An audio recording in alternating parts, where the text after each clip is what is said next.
Hello, আসসালামু আলাইকুম। সবাই কেমন আছেন? আলহামদুলিল্লাহ আমি ভালো আছি। যেহেতু সামনে বসন্ত, তো বসন্তের ড্রেস কেনার জন্য চলে গেলাম আড়ং-এ। যেহেতু আড়ং-এ প্রতি বছর খুব সুন্দর, সুন্দর কালেকশন ওঠায়। তাই আমি আড়ং-এ ড্রেস কেনার জন্য চলে গেলাম। তো আমি এখানে ড্রেস দেখতেছিলাম আমার জন্য। হঠাৎ করে এখানে আমার চোখে পড়লো এই লেমন কালার ড্রেসটা। তো ভাবলাম দেখি এই ড্রেসটা আমাকে কেমন লাগে। তো যখন আমি মিররের সামনে দাঁড়ালাম, তো আপনারাই বলেন আমাকে কেমন লাগতেছে? না, আমাকে ড্রেসটা সেরকম একটা ভালো মানাচ্ছিল না। যদিও কিনা আমার স্কিনের সাথে এই কালারটা যায় না বেশি একটা। তারপর রেখে দিলাম। পরে ও মাই গড, আমার তো শুধু লেমন কালারই ভালো লাগতেছে। পরে আমি আরেকটা লেমন কালার ড্রেস দেখলাম। এই লেমন কালার ড্রেসের তো সাইজ সবই আছে, বাট এটা একটু লং লাগতেছে। সো এটা আমার কাছে সেরকম একটা ভালো লাগলো না।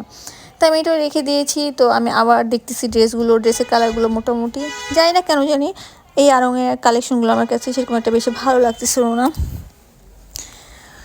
তো আমি হাঁটতেছি, দেখতেছি, দেখতে দেখতে আমার ড্রেসগুলো মোটামুটি লাগতেছিল।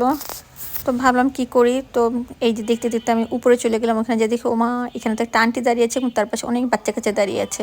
তো আন্টি আর বাচ্চা কাচ্চাদের থেকে নিচে চোখ যেতে যেতে আমি দেখি এখানে একটা খুবই সুন্দর কিউট একটা ব্যাগ। ব্যাগ তো না, এটা একটা বাটুয়া, বাট সিরিয়াসলি এত কিউট, আমার কাছে এত ভালো লেগেছে।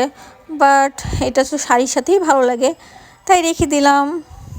তারপর এখানে চলে গেলাম। ও মাই গড, এত সুন্দর একটা স্টারটা টু মাচ কিউট।